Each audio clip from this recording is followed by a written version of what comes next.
वंदे वंद्यम इति शिवमहेन्द्रादिवृन्दारकेन्द्रैः व्यक्तं व्याप्तं स्वगुणगणतो देशतः कालतश्च भूतावद्यं सुखचितिमयैर्मङ्गलैर्युक्तमङ्गैः सानाथ्यन्नो विदददधिकं ब्रह्मनारायणाख्यं भूषारत्नं भुवनवलयस्याखिलाश्चर्यरत्नं नीलारत्नं जलधिदुहितुर्देवता मौलिरत्नं चिन्तारत्नं जगति भजतां सत्सरोजद्युरत्नं कौसल्याया लसतु मम हृन्मण्डले पुत्ररत्नं महाव्याकरणाम्बोधिमन्तमानसमन्दरं कवयन्तं रामकीर्त्या हनुमन्तमुपास्महे मुख्यप्राणाय भीमाय नमो यस्य भुजान्तरम् नानावीरसुवर्णानां निकषाश्मायितं बभौ स्वान्तस्थानन्तशय्याय पूर्णज्ञानरसार्णसे उत्तुङ्गवाक्तरङ्गाय मध्वदुग्धाब्दये नमः सूक्तिरत्नाकरे रम्ये मूलरामायणार्णवे विहरन्तो महीयां सः प्रीयन्तां गुरवो मम वाल्मीकिर्गौ पुनीयान्नः महीधरपदाश्रया यद्दुग्धमुपजीवन्ति कवयस्तरणका इव स्वस्त्यस्तु सताम् हरि ओम ಯಾರಿದ್ದಾರೆ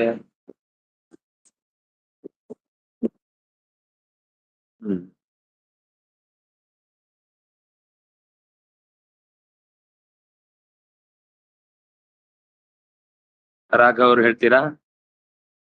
ಸರಿ ಆಚಾರ್ಯ. ಶರಪಂಜರಬದ್ಧೋಥ ಶರಪಂಜರಬದ್ಧೋತ ರಕ್ಷೋಭ್ಯಾಂ ವಾಲಿನಂದನಃ ರಕ್ಷೋಭ್ಯಾಂ ವಾಲಿನಂದನಃ ನ ಶಶಾಕ ಪ್ರಚಲಿತುಂ ನ ಶಶಾಕ ಪ್ರಚಲಿತುಂ ವ್ಯಾಘ್ರಃ ಪಂಜರಗೋ ಯಥಾ ವ್ಯಾಘ್ರಪಂಜರಗೋ ಯಥಾ. ರಾಕ್ಷಸರೆಲ್ಲ ಸೇರಿಕೊಂಡು ವಾಲಿಯ ಮಗನಾದ ಅಂಗದನನ್ನ ತನ್ನ ಅದರಲ್ಲೂ ಎಲ್ಲರೂ ಸೇರಿ ಹಿಂದೆ ರಾಕ್ಷಸರಿಂದ ಪೆಟ್ಟು ತಿಂದಿದ್ದಿತ್ತು. ಈಗ ಮಹೋದರನನ್ನ ಕೊಂದದ್ದಕ್ಕೋಸ್ಕರ ಮಹಾಪಾರ್ಶ್ವ ತೀವ್ರವಾದ ಕೋಪದಿಂದ ಬಾಣದ ಬಲೆಯೊಂದನ್ನ ಹೆಣೆದು ವಾಲಿಯ ಮಗನಾದ ಅಂಗದನ ಮೇಲೆ ಪ್ರಯೋಗಿಸಿದ. ಅದರಿಂದ ಶರಮಯವಾದ ಪಂಜರದಲ್ಲಿ ಪೆಟ್ಟಿಗೆಯಲ್ಲಿ ಅಂಗದ ಸಿಕ್ಕಿ ಹಾಕಿಕೊಂಡ. ಎಷ್ಟು ಬಲಿಷ್ಠವಾದ್ರೂ ಕೂಡ ಹುಲಿ ಬೋನಿನಲ್ಲಿ ಸಿಕ್ಕಿ ಹಾಕಿಕೊಂಡಾಗ ಹೇಗೆ ಕಷ್ಟಪಡುತ್ತೋ ಹಾಗೆ ವಾಲಿಯ ಮಗನಾದ ಅಂಗದನು ಕೂಡ ಬಿಡಿಸಿಕೊಳ್ಳಲು ಅಸಮರ್ಥನಾದ ಅಂತ ಹೇಳ್ತಿದ್ದಾರೆ. ಅಥ ಆ ಮಹಾಪಾರ್ಶ್ವ ಬಾಣದ ಮಳೆಯನ್ನ ಕರೆಯಲು ರಕ್ಷೋಭ್ಯಾಂ ರಾಕ್ಷಸರಿಂದ ಶರಮಯಂ ಪಂಜರಂ ರಾಕ್ಷಸರಿಂದ ಶರಮಯವಾದ ಪಂಜರದಲ್ಲಿ ಬದ್ಧ ಶರಪಂಜರ ಬದ್ಧ ವಾಲಿನಂದನಃ ವಾಲಿಯ ಮಗನಾದ ಅಂಗದನು ಪ್ರಚಲಿತುಂ ನ ಶಶಾಕ ಅಲ್ಲಾಡಲು ಆಗಲಿಲ್ಲ. ಹೇಗೆ ಪಂಜರಗಃ ವ್ಯಾಘ್ರಃ ತಥಾ ಪಂಜರದಲ್ಲಿ ಸಿಕ್ಕಿ ಹಾಕಿಕೊಂಡ ಹುಲಿಯು ಹೇಗೋ ಹಾಗೆ ಅಸಮರ್ಥನಾದ. ಅಂದ್ರೆ ಒಂದು ಕ್ಷಣ ಅವನನ್ನ ಸುಧಾರಿಸಿಕೊಳ್ಳಿಕ್ಕಾಗ್ಲಿಲ್ಲ. ಅನಿರೀಕ್ಷಿತವಾದ ಬಾಣಗಳ ಪೆಟ್ಟಿಗೆಯೊಳಗೆ ಅಂದ್ರೆ ಅದು ಇವನ ತಾಕತ್ತನ್ನ ಪ್ರಯೋಗಿಸ್ಲಿಕ್ಕೆ ಅವಕಾಶವೇ ಸಿಗುದಿಲ್ಲ. ಸುತ್ತಲೂ ದೊಡ್ಡ ಬಂಡೆ ಕಟ್ಟಿ ಅದರೊಳಗೆ ಸಿಕ್ಕಿಸಿ ಹಾಕಿದ್ರೆ ಯುದ್ಧಕ್ಕೆ ಅವಕಾಶವೇ ಇಲ್ಲಲ್ಲ, ತಪ್ಪಿಸಿಕೊಳ್ಳಿಕ್ಕೂ ಜಾಗ ಇರುವುದಿಲ್ಲ. ಹಾಗೆ ಒಂದು ಸರ್ತಿ ಗಾಬರಿಯಾಗುವ ಪ್ರಸಂಗ ಕಪಿಗಳಿಗೆಲ್ಲ ಅಂಗದನೇ ಬಲಿ ಬಿದ್ದ ಪ್ರಸಂಗವನ್ನ ನೋಡಿ ಆಶ್ಚರ್ಯವೂ ಆಯ್ತು, ಗಾಬರಿಯೂ ಆಯ್ತು.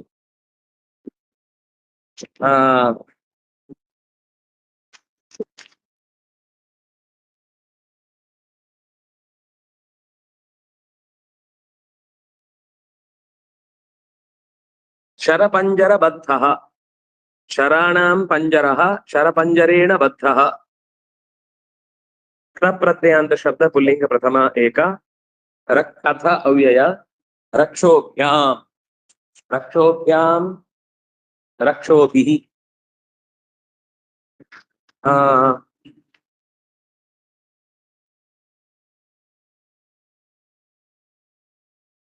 ತೃತೀಯ ವಿಭಕ್ತಿ ದ್ವಿವಚನ. ಯಾಕೆ ದ್ವಿವಚನ ಬಂತು? ಮಹಾಪಾರ್ಶ್ವ ಇದ್ದ, ಇನ್ನೊಬ್ಬನ ಯಾರೋ ಬಂದಿದ್ದಾನೆ ಅನ್ಸುತ್ತೆ ಹಿಂದೆ. ನೋಡೋಣ. ವಾಲಿನಂದನ ಪ್ರಥಮ ವಿಭಕ್ತಿ ಏಕವಚನ. ನ ಅವ್ಯಯ. ಶಶಾಕ ಶಕಲು ಶಕ್ತೌ ಲಿಟ್ ಪ್ರಥಮ ಏಕ. ವ್ಯಾಘ್ರಃ ಪ್ರಚಲಿತುಂ ತುಮುನ್ ಪ್ರತ್ಯಯಾಂತಂ ಅವ್ಯಯಂ. ವ್ಯಾಘ್ರಃ ಪುಲ್ಲಿಂಗ ಪ್ರಥಮ ಏಕ. ಪಂಜರಕಃ ಪಂಜರೆ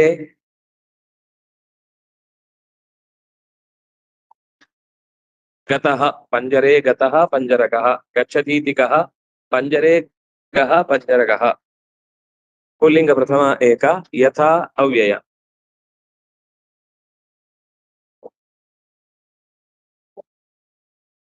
ಸ್ಮಿತಾ ಅವರು ಹೇಳಿ. ಸುತಂ ಸಂಶಯಿತಂ ವೀಕ್ಷ್ಯ. ಸುತಂ ಸಂಶಯಿತಂ ವೀಕ್ಷ್ಯ. ಸುತಂ ಸಂಶಯಿತಂ ವೀಕ್ಷ್ಯ. ಪೃತನಾಂಚ ಪ್ರಪಾತಿತಾಂ. ಪೃತನಾಂಚ ಪ್ರಪಾತಿತಾಂ. ಪೃತನಾಂಚ ಪ್ರಪಾತಿತಾಂ. ಗುಲ್ಮೇ ಸುಷೇಣಂ ವಿನ್ಯಸ್ಯ. ಗುಲ್ಮೇ ಸುಷೇಣಂ ವಿನ್ಯಸ್ಯ. ಗುಲ್ಮೇ ಸುಷೇಣಂ ವಿನ್ಯಸ್ಯ. ಸುಗ್ರೀವೋऽಭ್ಯಪತದೃಶಾ. ಸುಗ್ರೀವೋऽಭ್ಯಪತದೃಶಾ. ಸುಗ್ರೀವೋऽಭ್ಯಪತದೃಶಾ.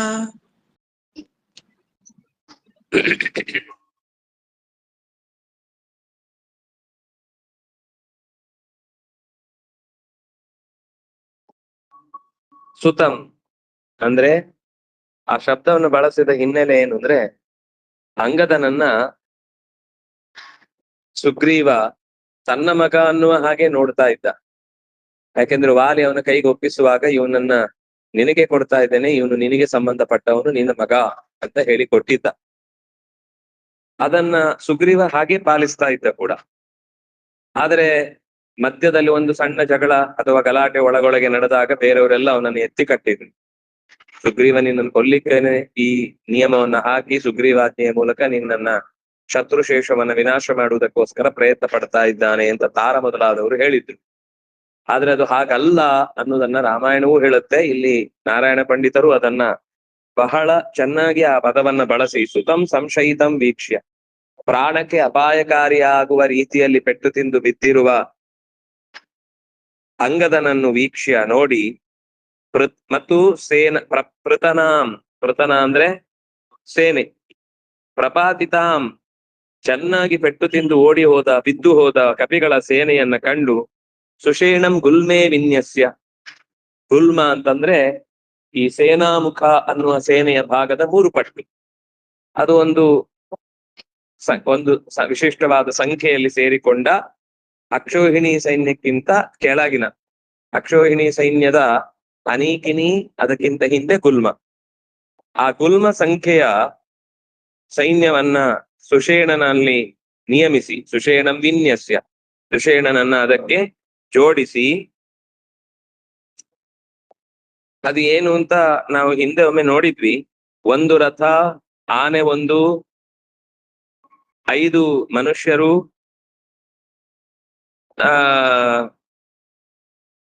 ಮತ್ತು 3 ಕುದುರೆಗಳು. ಇದಿದ್ರೆ ಇದನ್ನ ನಾವು ಪತ್ತಿ ಅಂತ ಕರಿತೇವೆ. ಅಂತ ಪತ್ತಿ 3 ಆದ್ರೆ ಅದನ್ನ ಸೇನಾಮುಖ ಅಂತ ಕರೀತಾರೆ. 3 ಸೇನಾಮುಖ ಸೇರಿದ್ರೆ ಒಂದು ಗುಲ್ಮ ಆಗುತ್ತೆ.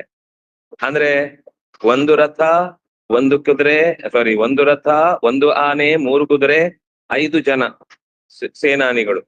ಅಂತದ್ದು 3 ಆದ್ರೆ ಇಲ್ಲಿಗೆ ಸೇನಾಮುಖ ಆಗುತ್ತೆ. ಆ ಸೇನಾಮುಖದ 3 ಅಂದ್ರೆ 9 ಕುದುರೆ, 9 ಆನೆ ಮತ್ತು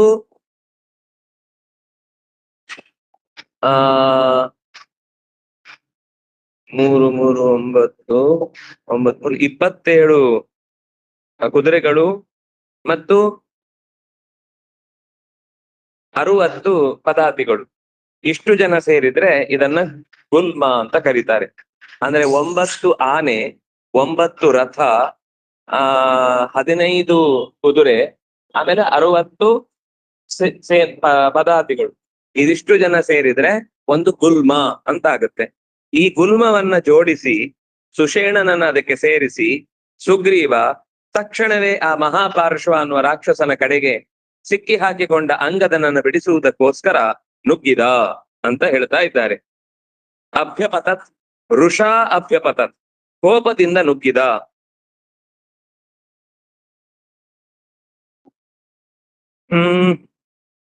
ಸುತಂ, ಮಗನಾದ ಸುಗ್ರೀವನನ್ನು, ದ್ವಿತೀಯ ಏಕ. ಸಂಶಯಿತಂ, ಪ್ರಾಣಕ್ಕೆ ಸಂಚಕಾರ ತಂದುಕೊಂಡ ಸ್ಥಿತಿಯಲ್ಲಿದ್ದವನನ್ನು, ಅದು ಕೂಡ ದ್ವಿತೀಯ ಏಕ. ವೀಕ್ಷ್ಯ, ಲೆಪ್ರತ್ಯಯ ಅಂತ ಭವ್ಯಂ. ಪೃತನಾಂ, ದ್ವಿತೀಯ ಏಕ. ಚ ಅವ್ಯಯ. ಪ್ರಪಾತಿತಾಂ, ಸ್ತ್ರೀಲಿಂಗ, ದ್ವಿತೀಯ ಏಕ. ಪ್ರಪಾತಿತಾಂ ಪೃತನಾಂ. ಇಲ್ಲಿ ಪೃತನ ಅಂದ್ರೆ ಸೇನೆ. ವಸುತಃ ಅದು ಒಂದು ಸೇನೆಯ ಸಂಖ್ಯೆಯ ಗುಣ, ಸಂಖ್ಯೆಯ ಲೆಕ್ಕಾಚಾರದಲ್ಲಿ ಇದೆ. ಆದ್ರೆ ಇಲ್ಲಿ ಅದನ್ನ ಹಾಗೆ ಹೇಳಲಿಲ್ಲ. ಆದ್ರೆ ಮುಂದೆ ಗುಲ್ಮೆ ಸುಷೇಣಂ ವಿನ್ಯಸ್ಯ ಅನ್ನುವಲ್ಲಿ ಇಷ್ಟು ಭಾಗದ ಸೇನೆಯ ಜವಾಬ್ದಾರಿಯನ್ನು ಸುಷೇಣನ ಕೈಗೆ ಒಪ್ಪಿಸಿ ಸುಗ್ರೀವ ನುಗ್ಗಿದ. ಗುಲ್ಮೆ ಸಪ್ತಮಿ ಏಕ, ಸುಷೇಣಂ ದ್ವಿತೀಯ ಏಕ, ವಿನ್ಯಸ್ಯ ಲ್ಯಪ್ರತ್ಯಯಾಂತಮವ್ಯಯಂ, ಸುಗ್ರೀವ ಪುಲ್ಲಿಂಗ ಪ್ರಥಮ ಏಕ, ಅಭ್ಯಪತತ್ ಪತಲಿಗತೌ ಲಿಟ್ ಲಂಗ್ ಪ್ರಥಮ ಏಕ, ಋಷ ರುಟ್ ಋಷೌ ಋಷ, ಅದರ ಋಷೌ ಋಷಃ ತೃತೀಯ ವಿಭಕ್ತಿ ಏಕವಚನ ಋಷಾ ಅಂತ ಆಗುತ್ತೆ. ಮುಂದೆ ಹೋಗೋಣ.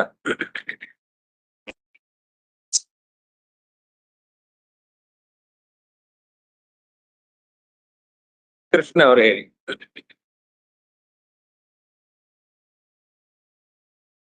ಉತ್ಪಾಟ್ಯ ಪಾಠವೇನಾಶು,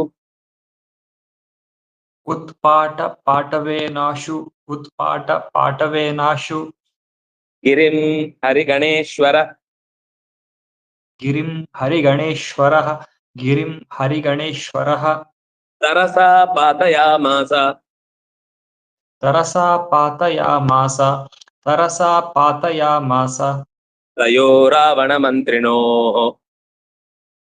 तयो रावणमन्त्रिणोः, तयो रावणमन्त्रिणोः. ಹಿಂದೆ ಅವರೇ ಇಬ್ರು ಯೂಪನೇತ್ರ ಮತ್ತು ವಿರೂಪನೇತ್ರ ಅನ್ನುವವರೇ ಬಾಣದ ಮಳೆಗರೆದು ಅಂಗದನನ್ನ ಶರಪಂಜರದಲ್ಲಿ ಸಿಕ್ಕಿಸಿದ್ರು. ಅವರನ್ನ ಕಂಡು ಸುಗ್ರೀವ ಅವರ ಮೇಲೆ ಅಂಗದನಿಗೆ ತೊಂದರೆ ಮಾಡಿದ್ದಕ್ಕಾಗಿ ಸಿಟ್ಟುಕೊಂಡು ನುಗ್ಗಿದ. ಉತ್ಪಾಟ್ಯ ಪಾಠವೇನ, ಒಂದು ದೊಡ್ಡ ಬೆಟ್ಟವನ್ನ ತನ್ನ ಪಟುತ ಅಂದ್ರೆ ತನ್ನ ಚುರುಕುತನದಿಂದ, ತನ್ನ ಇಂದ್ರಿಯ ಸಾಮರ್ಥ್ಯದಿಂದ, ಗಿರಿಂ ಉತ್ಪಾಟ್ಯ, ಪಾಠವದಿಂದ ಗಿರಿಯನ್ನ ಉತ್ಪಾಟ್ಯ ಕಿತ್ತು ತೆಗೆದು, ಹರಿಗಣೇಶ್ವರ ಹರಿಗಣಗಳಿಗೆ ಒಡೆಯನಾದ ಸುಗ್ರೀವನು, ತರಸ ಕೂಡಲೇ, ತಯೋಹೋ ರಾವಣ ಮಂತ್ರಿಣೋಹೋ ಆ ಇಬ್ಬರು ರಾವಣ ಮಂತ್ರಿಗಳ ಮೇಲೆ, ಪಾತಯಾಮಾಸ ಬಂಡೆಯನ್ನು ಎಸೆದ. ಗಿರಿಂ ಪಾತಯಾಮಾಸ, ತರಸ ಅಂದ್ರೆ ವೇಗವಾಗಿ, ವೇಗವಾಗಿ ಎಸೆದ. ಉತ್ಪಾಟ್ಯ ಲ್ಯಪ್ರತ್ಯಯಾಂತಮವ್ಯಯಂ, ಪಾಠವೇನ ತೃತೀಯ ಏಕ, ಆಶು ಅವ್ಯಯ, ಗಿರಿಂ ದ್ವಿತೀಯ ಏಕ, ಹರಿಗಣೇಶ್ವರ ಹರಿಗಣಾನಾಂ ಈಶ್ವರ ಪ್ರಥಮ ವಿಭಕ್ತಿ ಏಕವಚನಂ, ತರಸ ಅವ್ಯಯ, ಪಾತಯಾಮಾಸ ಲಿಟ್ ಪ್ರಥಮ ಏಕ ಪತಲಿಗತೌ, ತಯೋಃ ಸಪ್ತಮಿ ವಿವಚನ, ರಾವಣ ಮಂತ್ರಿಣೋಃ ರಾವಣಸ್ಯ ಮಂತ್ರಿಣಃ ಮಂತ್ರಿಣೌ ತಯೋಃ ರಾವಣ ಮಂತ್ರಿಣೋಃ, ಸಪ್ತಮಿ ವಿಭಕ್ತಿ ದ್ವಿವಚನದ ರೂಪ. ಸರಿ, ಮುಂದೆ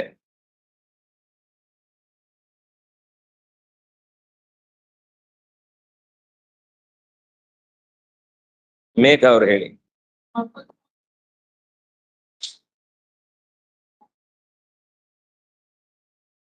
ಚೂರ್ಣೀ ಬಭೂವ ತುಸ್ತೂರ್ಣಂ, चूर्णी बभूव तुस्तूर्णम्, चूर्णी बभूव तुस्तूर्णम्, ಅಮಾತ್ಯೌ ರಾವಣಸ್ಯ ತೌ, अमात्यौ रावणस्य तौ, अमात्यौ रावणस्य तौ, ತೇನ ಸ್ಥೂಲೇನ ಶೈಲೇನ, तेन स्थूलेन शैलेन, तेन स्थूलेन शैलेन, ಪಾಂಸು ಪಿಂಡಾವಿವಾಸ್ಮನ, पांसु पिण्डाविवाश्मना, पांसु पिण्डाविवाश्मना, ರಾವಣಸ್ಯ ತೌ ಯೂಪನೇತ್ರೌ ವಿರೂಪನೇತ್ರೌ ಅಮಾತ್ಯೌ ಯೂಪನೇತ್ರ ವಿರೂಪನೇತ್ರೌ ಅಮಾತ್ಯೌ ಸ್ಥೂಲೇನ ತೇನ ಶೈಲೇನ ಅತ್ಯಂತ ದೊಡ್ಡ ಪ್ರಮಾಣದ ಆಕೃತಿಯ ಆ ಬೆಟ್ಟದ ತುಂಡಿನಿಂದ ಅಶ್ಮನ ಆ ಪಾಂಶುಖಂಡ ಅಂದ್ರೆ ಮರದ ಒಂದು ಕಲ್ಲಿನ ದೊಡ್ಡ ತುಂಡು ಆ ತುಂಡಿನಿಂದ ಚೂರ್ಣಂ ಬಭೂವತು ಪುಡಿ ಪುಡಿಯಾಗಿ ಹೋದ್ರು. ವಸ್ತುತಃ ಮರದ ಮಣ್ಣಿನ ಹೆಂಟೆ ಪುಡಿ ಪುಡಿ ಆಗುತ್ತೆ. ಇವರು ಆ ಸುಗ್ರೀವ ಎಸೆದ ಬೆಟ್ಟದ ಬಂಡೆಯ ತುದಿಯ ಏಟಿಗೆ ಸ್ಥೂಲವಾದ ಶೈಲದಿಂದ ಪಾಂಸುಪಿಂಡ ವಿವವು ಹೇಗೆ ಕಲ್ಲಿಗೆ ಮಣ್ಣಿನ ಹೆಂಟೆಯೊಂದು ಹೊಡೆದ್ರೆ ಪುಡಿಯಾಗುತ್ತೋ ಹಾಗೆ ಈ ರಕ್ಕಸರು ಕೂಡ ಸುಗ್ರೀವನೆಸೆದ ಬಂಡೆಗೆ ಅಪ್ಪಚ್ಚಿಯಾಗಿ ಹೋದ್ರು, ಪುಡಿಗಟ್ಟಿ ಹೋದ್ರು, ನಾಶವೇ ಆದ್ರು. ಚೂರ್ಣೀ ಬಭೂವತು ಅಚೂರ್ಣಂ ಚೂರ್ಣಂ ಭವತಿ ಯಥಾ ತತ್ ಚೂರ್ಣೀ ಭವತಿ ಅದು ಚೂರ್ಣೀ ಬಭೂವತು ಅದು ಲಿಟ್ ಆದ್ರಿಂದ ಚೂರ್ಣೀ ಬಭೂವ ಚೂರ್ಣೀ ಬಭೂವತು ಚೂರ್ಣೀ ಬಭೂವು ಲಿಟ್ ಪ್ರಥಮ ದ್ವಿವಚನ. ಚೂರ್ಣಂ ವೇಗವಾಗಿ ಅವ್ಯಯ. ಅಮಾತ್ಯೌ ಪ್ರಥಮ ವಿಭಕ್ತಿ ದ್ವಿವಚನ. ರಾವಣಸ್ಯ ಷಷ್ಠಿ ಏಕ. ತೌ ದ್ವಿವಚನ ಮತ್ತೆ. ತೇನ ತೃತೀಯ ವಿಭಕ್ತಿ ಏಕವಚನ. ಸ್ಥೂಲೇನ ತೃತೀಯ ವಿಭಕ್ತಿ ಏಕವಚನ. ಶೈಲೇನ ಪುಲ್ಲಿಂಗ ತೃತೀಯ ವಿಭಕ್ತಿ ಏಕವಚನ. ಪಾಂಸುಪಿಂಡೌ ಪಾಂಸೂನಾಂ ಪಿಂಡೌ ಪಾಂಸುಪಿಂಡೌ. ಇವ ಅಶ್ಮನ ಇವ ಅವ್ಯಯ. ಅಶ್ಮನ ತೃತೀಯ ವಿಭಕ್ತಿ ಏಕವಚನ. ಅಶ್ಮನಿ ಅಶ್ಮಾನಿ ನಪುಂಸಕಲಿಂಗ ತೃತೀಯ ವಿಭಕ್ತಿ ಏಕವಚನ.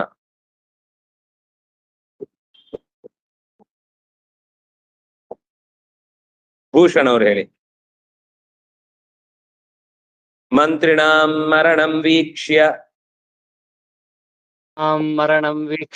ಮಂತ್ರಿಣಾಂ ಮರಣಂ ವೀಕ್ಷ್ಯ ಕ್ರೋಧದೀಪ್ತೋ ದಶಾನನ ಕ್ರೋಧದೀಪ್ತೋ ದಶಾನನಃ ಉದ್ಬಣಂ ಬಾಣಮಾದಾಯ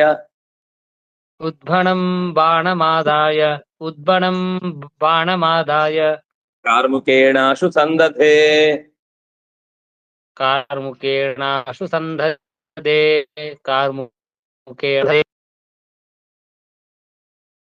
ಕ್ರೋಧದೀಪ್ತಃ ದಶಾನನಃ ಮಂತ್ರಿಣಾಂ ಮರಣಂ ವೀಕ್ಷ್ಯ ಉತ್ಪಣಂ ಬಾಣಂ ಆದಾಯ ಕಾರ್ಮುಕೇಣ ಆಶು ಸಂದುಧೌ.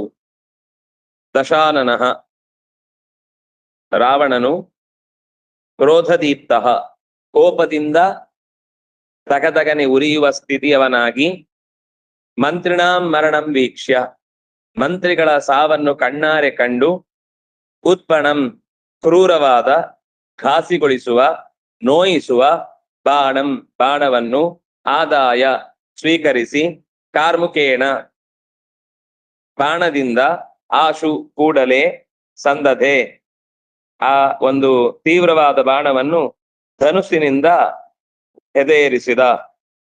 ಆಶು ಸಂದಧೆ ಕೂಡ್ಲೆ ಧಾರಣೆ ಮಾಡಿಸಿದ. ಬಾಣದಿಂದ ಬಿಲ್ಲಿನಿಂದ ಬಾಣವನ್ನು ಹಿಡಿದ. ಕಾರ್ಮುಕೇನ ಬಾಣಂ ಸಂದಧೆ ಕಾರ್ಮುಕದಿಂದ ಬಾಣವನ್ನು ಹಿಡಿದ. ಆದರೆ ಯುದ್ಧದಲ್ಲಿ ಅವನನ್ನ ಬೇಸ್ತು ಬೀಳಿಸುವ ಉದ್ದೇಶದಿಂದ ಹೊಡೆದ. ಮಂತ್ರಿಣ ಷಷ್ಠಿ ವಿಭಕ್ತಿ ಬಹುವಚನ. ಮರಣಂ ದ್ವಿತೀಯ ನಪುಂಸಕಲಿಂಗ ದ್ವಿತೀಯ ಏಕ. ವೀಕ್ಷ್ಯ ಲೆಪ್ರತ್ಯಂತಮವ್ಯಯಂ. ಕ್ರೋಧೇನ ದೀಪ್ತಃ ಕ್ರೋಧದೀಪ್ತಃ ಪುಲ್ಲಿಂಗ ಪ್ರಥಮ ಏಕ.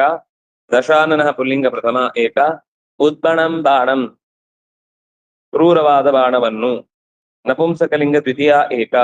ಆದಾಯ ಲೆಪ್ರತ್ಯಂತಮವ್ಯಯಂ. ಕಾರ್ಮುಕೇಣ ತೃತೀಯ ಏಕ. ಆಶು ಅವ್ಯಯ. ಸಂದಧೆ ದುಧಾನ್ಯ ಧಾರಣ ಪೋಷಣೆಯೋ ಲಿಟ್ ಪ್ರಥಮ ಏಕ ಸಂ ಉಪಸರ್ಗ. ಇವತ್ತು ಜಾಗರಣೆ ಮಾಡೋದು ಸ್ವಲ್ಪ ಕಷ್ಟ ಅನ್ಸುತ್ತೆ. ಅಥವಾ ಈಗ್ಲೇ 8:45 ಶುರು ಮಾಡಿ 9:00ವರೆಗೆ ಮುಗಿಸ್ಬೇಕು. ಮಾಡ್ಬೋದಾ? ಮಾಡೋಣವಾ? ಯಾರು ಏನ್ ಹೇಳ್ತಿಲ್ಲ? ಸರಿ. ಸರಿ, ಆಯ್ತು. ಶ್ರೀ ಹರಿಪ್ರಿಯತಾಂ ಕೃಷ್ಣಾರ್ಪಣಂ.